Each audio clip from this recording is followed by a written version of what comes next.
Jadi buat lo yang pada hobi banget nyari-nyari pasangan lewat online, bye-bye kalau yang lu lihat fotonya jungkuk, pas ketemu mukanya jongkok guys. Hati-hati guys ya. Hai semuanya, terima kasih telah mengklik video ini dan selamat datang di Aquilas Room.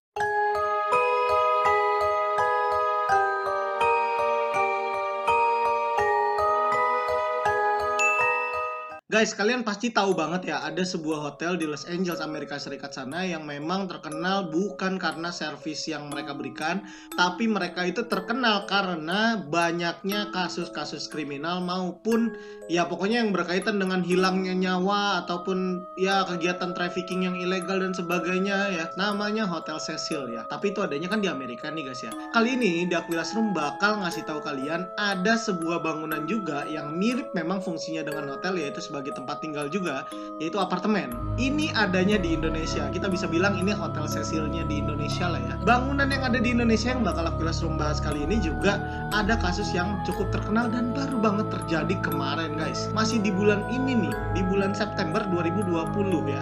Apa kasusnya? Sebelum kita simak videonya lebih lanjut, gue mau ngingetin kalian dulu nih ya. Buat kalian yang baru pertama kali mampir di channel Aquilas Room, gue mau ngingetin kalian nih untuk bantu kita tekan tombol subscribe-nya, jangan lupa ya, dan juga tekan tombol notifikasinya supaya kalian ini kedepannya nggak bakalan ketinggalan untuk update-updatean yang akan Aquilas Room upload berikutnya. Udah ya, udah di subscribe ya. Oke, kalau gitu kita akan masuk ke kasus-kasusnya.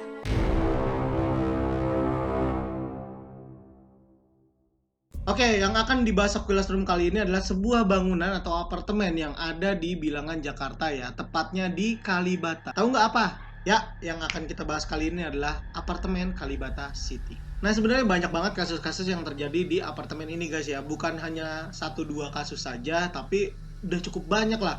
Dari semenjak bangunan ini didirikan ini udah lumayan banyak tragedi yang terjadi di sana.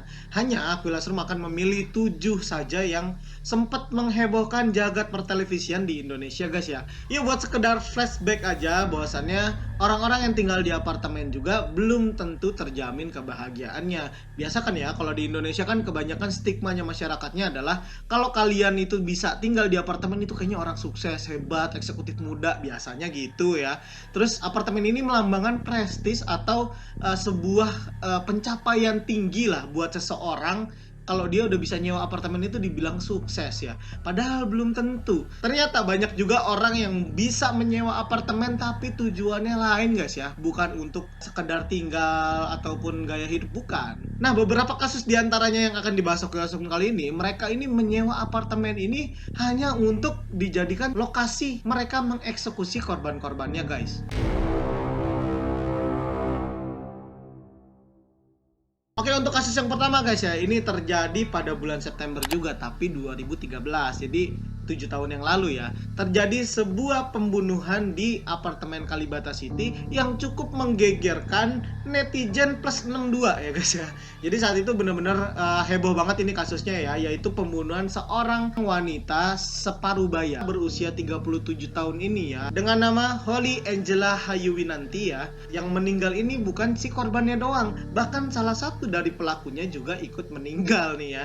Jadi ini memang benar-benar pantas gitu ya menjadi berita yang sangat heboh di saat itu, karena memang 2 mayat sekaligus di satu waktu yang bersamaan. Kasus pembunuhan si Holly ini guys dilatar belakangi oleh perselingkuhan yang menjadi sebab musabab kenapa Holly akhirnya dibunuh oleh seorang pejabat eselon 1 dari lembaga atau badan pemeriksa keuangan BPKRI. Lu bayangin ya, orang punya jabatan guys ya, punya duit sebenarnya hidupnya udah dibilang komplit, udah enak hidupnya ya, cuman main-main api nih guys ya. Orang ini kemudian diketahui berhubungan gelap dengan Holly Angela, yang sehingga dimana Holly Angela ini menuntut si pelaku ini, pelaku utamanya ini nih, untuk menceraikan istri sahnya, dan si pelaku tidak terima, sehingga pelaku menyewa 4 pembunuh bayaran untuk menghabisi nyawa dari kekasih gelapnya ini guys. Wah, horor ya. Jadi emang saking niatnya ini pembunuhan guys ya. Jadi dari bulan-bulan sebelumnya si pelaku bahkan menyewa apartemen di bawah lantainya Holly tinggal ya. Jadi Holly tinggalnya di lantai 9 guys.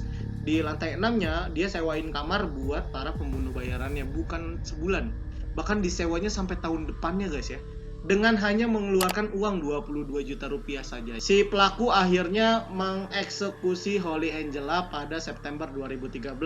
Ketika melakukan pembunuhan ini, Holly Angela sempat teriak-teriak minta tolong, sehingga ya mereka panik pelakunya nih ya, dan benar-benar langsung udah dibunuh, dihabisi nyawanya. Itu darahnya si Holly itu ya berceceran di mana-mana di TKP guys. Ya karena ada orang yang berusaha dobrak mau masuk ke sana, ini pelakunya ini jadi panik guys ya, dan dia berusaha untuk melarikan diri dari balkon lantai 9, lu bayangin ya. Keluar lewat jendela gitu guys ya, kayak Mission Impossible gitu lah kira-kira ya. Jadi pelakunya kabur-kabur gitu, dan salah satu pelakunya mungkin panik atau ya licin tangannya atau gimana, dia itu akhirnya jatuh guys dari lantai 9 dan langsung tewas seketika di Taman Tower Ebony. Wah, jadi yang mati bukan satu orang tuh satu malam ya, dua. Ya korban sama si pelakunya. Kurang horor apa coba?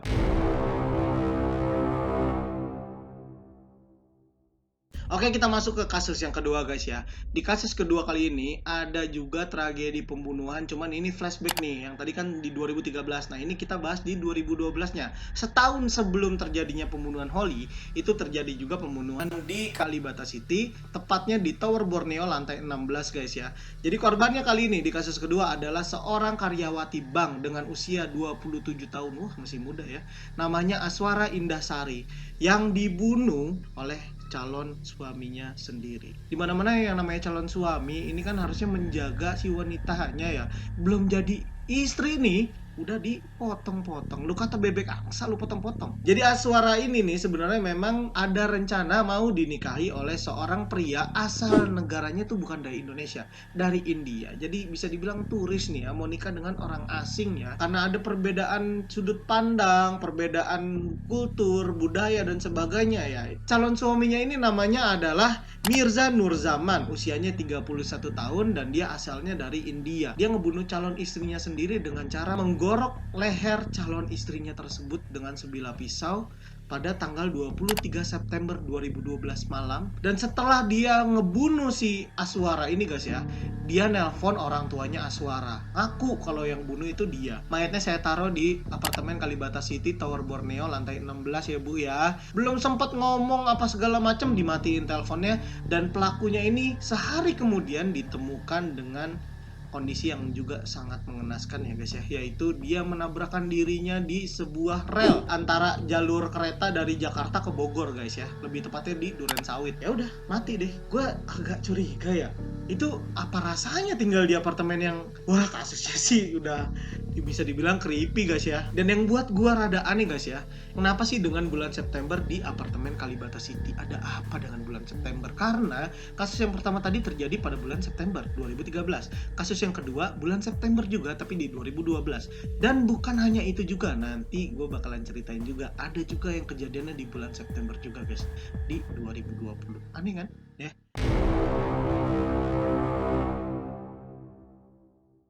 Nah, di kasus yang ketiga guys ya, lagi-lagi apartemen ini memakan korban jiwa lagi ya guys. Cuma beda dari yang pertama dan yang kedua. Kali ini untuk melengkapi daftarnya, ini ada juga kasus bunuh diri yang terjadi di apartemen Kalibata City juga ya guys ya.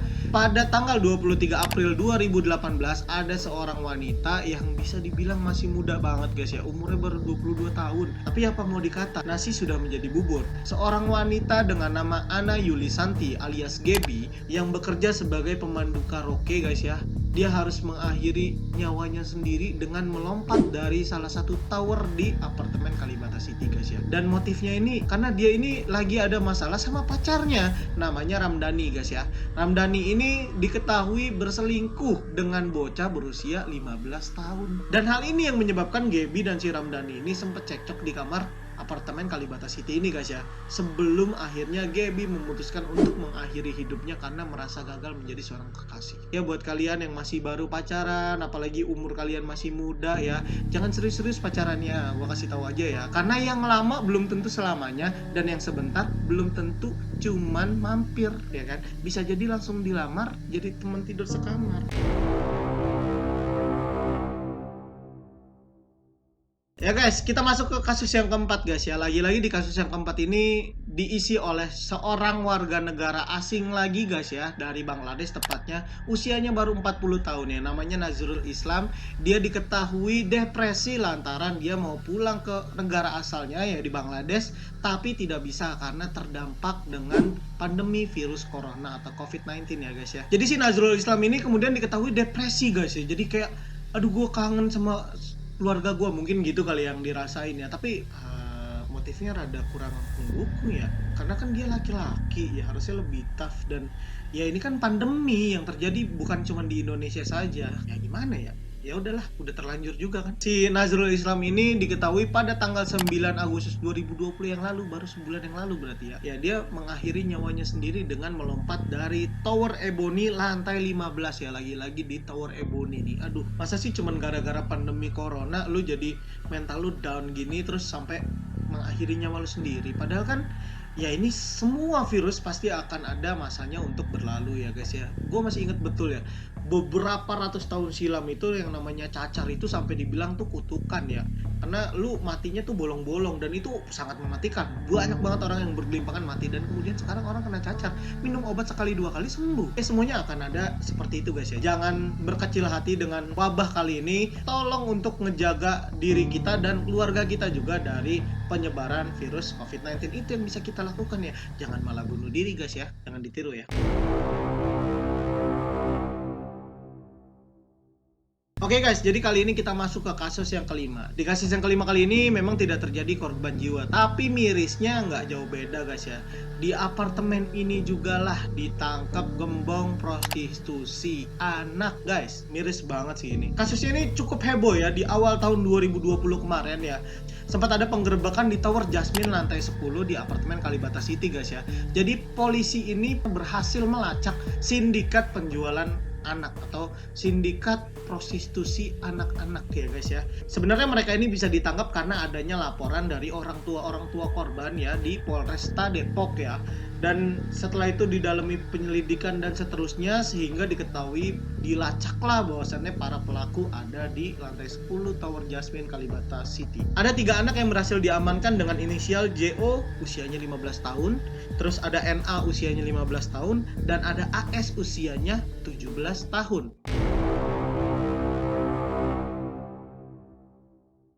Nah guys, kita masuk ke kasus ke-6 guys ya. Kali ini kasusnya nggak berhenti cuman sampai di tadi yang pertama pembunuhan, terus ada yang bunuh diri, terus prostitusi. Nah sekarang melengkapin ini ada kasus narkoba guys ya.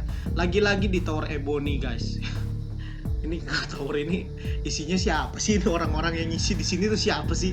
Apa semudah itu ya nyewa kamar di sana ya? Gua nggak ngerti lah ya. Jadi kayaknya gampang banget diisi sama orang-orang yang berniat ya untuk melakukan tindakan kriminal di situ gitu. Ini sangat disayangkan ya, karena setahu gua apartemen Kalibata City ini salah satu apartemen yang mendapatkan subsidi dari pemerintah kota Jakarta guys. Ya tapi mungkin itu juga yang menyebabkan banyaknya orang yang mau menyewa di sana, karena selain harganya murah ada subsidi tadi guys ya. Dan mungkin ya persyaratannya yang tadi bisa dibilang mudah kali ya. Ya buat kalian yang tinggal di apartemen Kalibata City boleh isi kolom komentar di akun Classroom, kita bisa biar lebih tahu lah ya, please banget. Jadi pada akhir Juli 2020 yang lalu guys ya, Direktorat Reserse Narkoba Polda Metro Jaya berhasil mengamankan salah satu gembong besar lah ya di Jakarta guys ya. Karena dari hasil pengamanan gembong narkoba di Kalibata City ini guys ya, polisi berhasil menyita barang bukti seberat 4,6 kg sabu ya. Lu bayangin ya, sabu-sabu itu kan salah satu narkoba yang bisa dibilang mewah atau mahal ya. Buat orang-orang yang pakai narkoba tuh itu barang yang mahal gitu ya. Dan jualnya tuh per mili gitu. Ini ada 4,6 kilogram. Ini bisa jadi berapa paket. Wah gila ya. Jadi itu duit mulu tuh sebenarnya tuh buat kriminal tuh. Kotor banget lah duitnya ya. Selain 4,6 kg sabu tadi, polisi juga mengamankan 1.604 pil butir ekstasi ya guys ya, yang udah siap edar nih. Wah, berarti ini bukan bandar kaleng-kaleng nih ya. Berdasarkan hasil penyelidikan dari polisi, ternyata diketahui barang tersebut milik seorang bandar dengan inisial GEO yang juga tinggal di apartemen Kalibata City itu guys ya. Nggak selalu orang yang tinggal di apartemen itu mewah, hidupnya enak gitu, enggak guys ya, salah. Jangan punya stigma seperti itu ya guys ya. Mendingan hidup di kontrakan tapi baik-baik aja daripada hidup di apartemen tapi isi sendiri guys. Nah jangan sedih guys ya, itu kan tadi akhir Juli guys ya 2020. Di awal Juli 2020-nya sebenarnya polisi juga udah nyokot salah satu bandar juga di apartemen yang sama guys. Ini gue nggak ngerti nih ya. Udah tahu polisi udah sempet gue nggak ngerti sama bandar yang kedua kena tadi di akhir Juli ya. Karena polisi udah sempet aduh, mungkin kebanyakan pakai narkoba kali ya, jadi ngablu gitu pikirannya. Ini polisi di awal Juli udah berhasil menangkap salah satu gembong narkoba juga di apartemen yang sama, dan polisi juga berhasil menyita sebanyak 15.000 butir pil ekstasi dan 5.500 butir pil Happy Five ya. Ya mirip sama ekstasi sebenarnya, gunanya buat kayak ngefly gitu, bilangnya ngilangin masalah, padahal itu nambahin masalah, itu masalah kesehatan, dan itu lebih mahal bodoh. Dan yang lebih miris lagi guys, itu di kasus yang pertama tadi yang ditangkap itu bandarnya ternyata seorang wanita ya. Jadi bener kata pepatah kalau wanita itu bisa memabukkan dan racun dunia. Tapi enggak sih, enggak juga sih, enggak semua wanita juga sih. Ntar gue di head sama wanita-wanita lagi. Aduh, untung gue udah laku.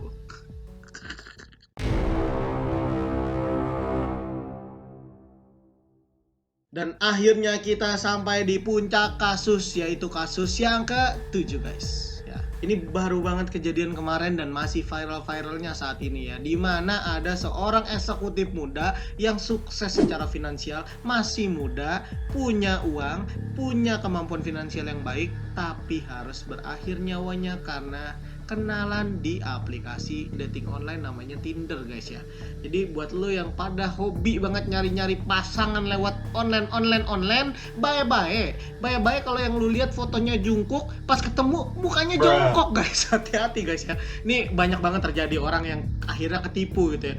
Ngelihat fotonya wah sempurna, pas ngelihat wah sempoak gitu kan. Itu banyak banget yang kejadian kayak gitu ya. Ini juga kejadian nih guys nih. Jadi guys di kasus yang ke-7 kali ini guys ya, ini sebenarnya kasusnya rada panjang guys, mau dijelasin gitu ya lebih detailnya karena memang lagi viral banget ya.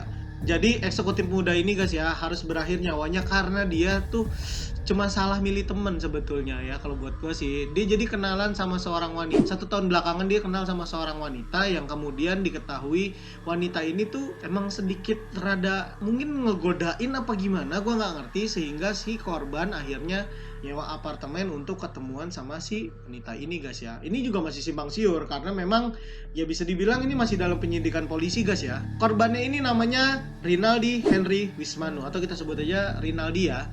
Dia jadi umurnya masih 32 tahun dan seorang manajer HRD di PT Jaya Obayashi guys. Jadi punya jabatan ya guys ya.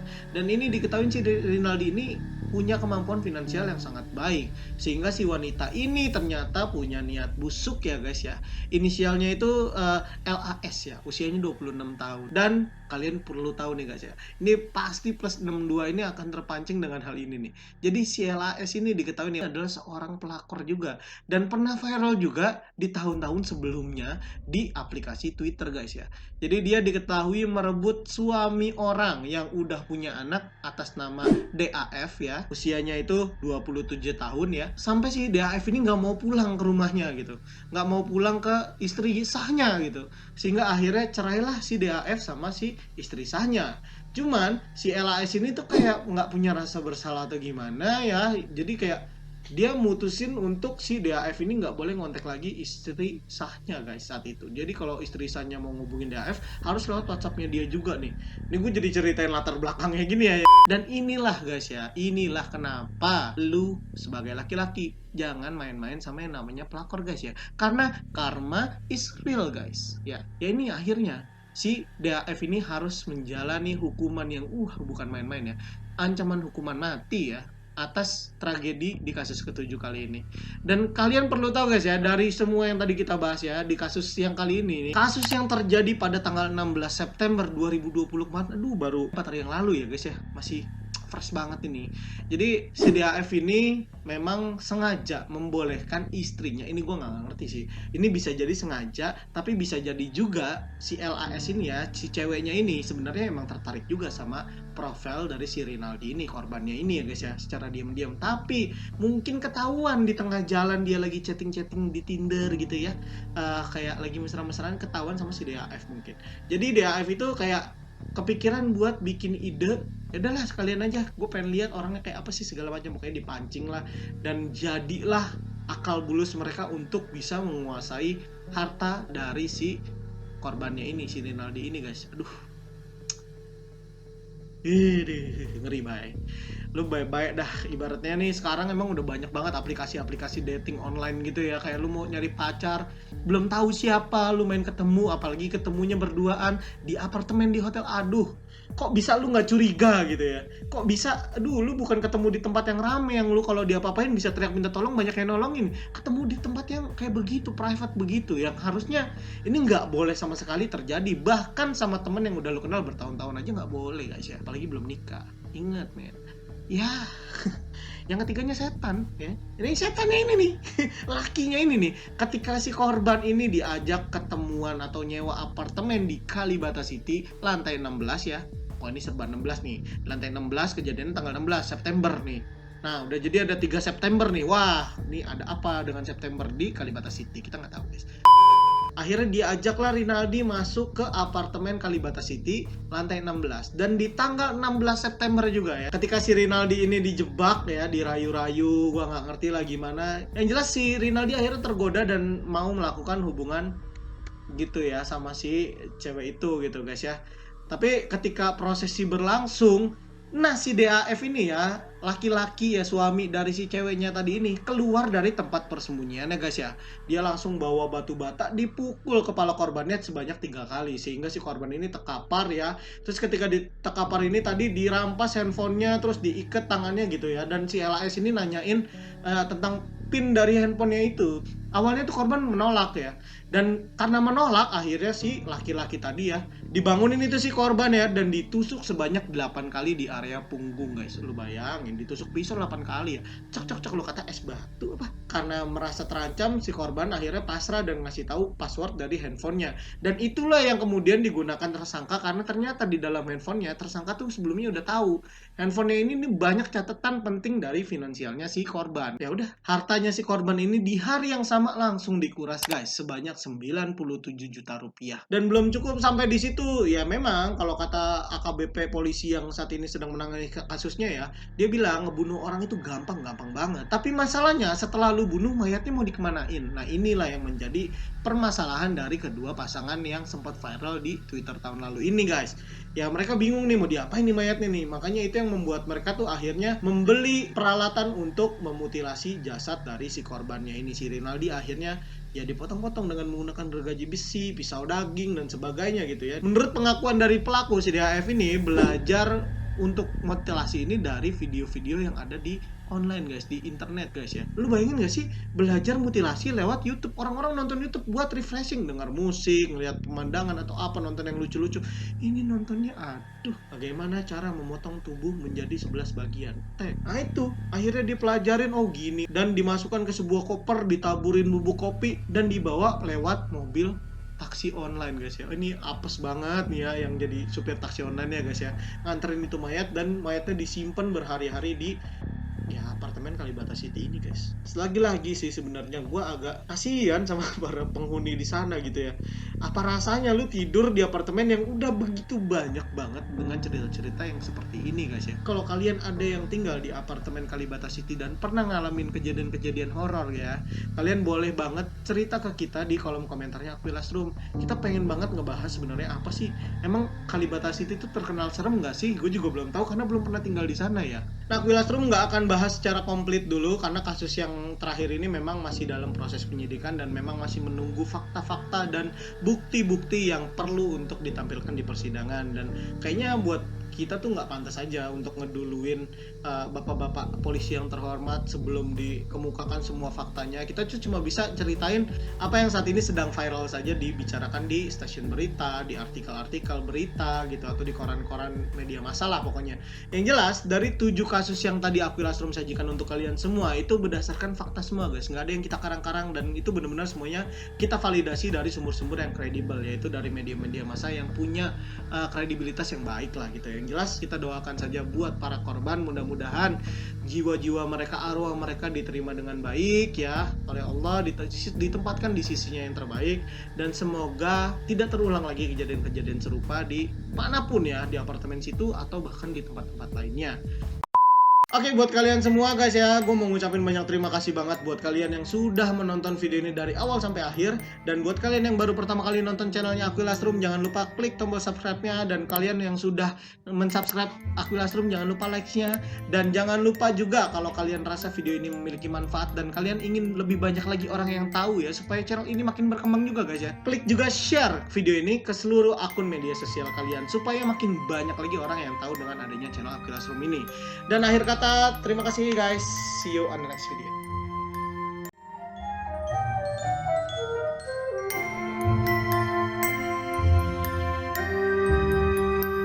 Diketahui saat sedang melakukan adegan wik. Gimana nih ngomongnya nih Bun? Gimana nih ngomongnya nih? Masa